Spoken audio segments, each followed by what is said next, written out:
evening. Find a comfortable space and let the noise of the day fade into the background.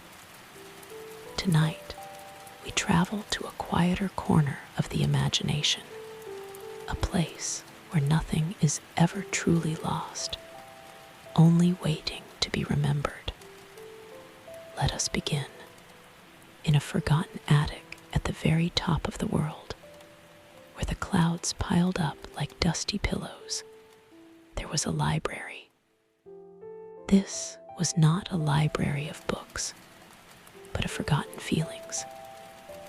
Its keeper was an old, kind-eyed man named Alistair, whose glasses were perpetually fogged with the mist of memories. On the shelves, glowing softly like captured fireflies, were jars and boxes of every size. Here was the first pride of tying a shoelace, glowing a bright, sunny yellow. There, in a delicate glass orb, was the sudden peace of a rainy afternoon, swirling in soft grays and blues. Alistair's job was to care for them, to dust their containers, and sometimes to help them find their way home.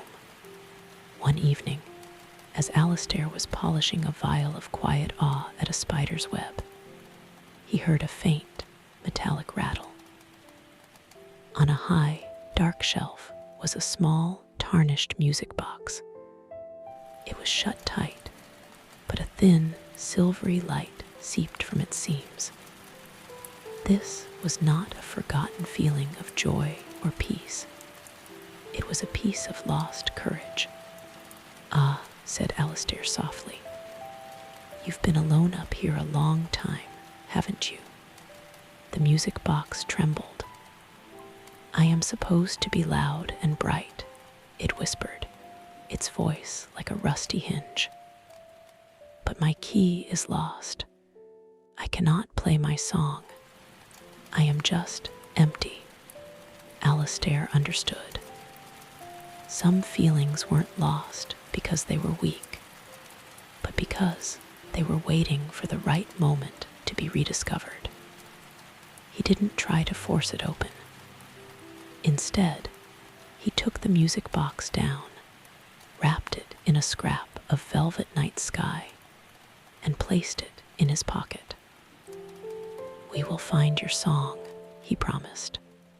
They did not walk, but descended a staircase that wasn't always there, made of whispers and moonbeam.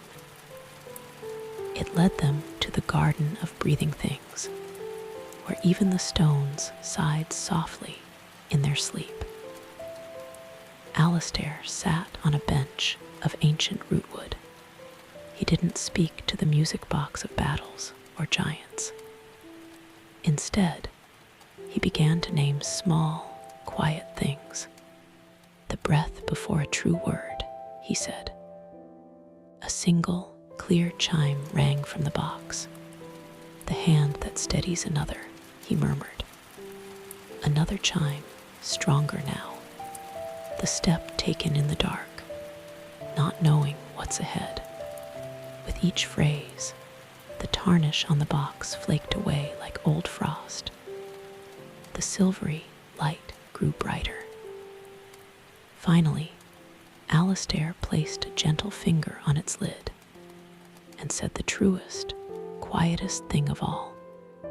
"Courage is not the absence of fear. It is the love for something greater than the fear." Clicking, the lid of the music box sprung open. No loud, marching tune poured out. Instead, a simple, clear, and incredibly strong melody began to play, a lullaby of resolve. The light that burst forth was not a blinding flash, but a steady, beacon-like beam. It shot out of the garden, across the sleeping world, and in through the slightly open window of someone who needed it most. It was a person who felt small before a big day. forgotten their own strength. The melody wrapped around them, not as a shout, but as a firm, kind hand on their shoulder, a tune humming in their own heart that they suddenly remembered they knew all along.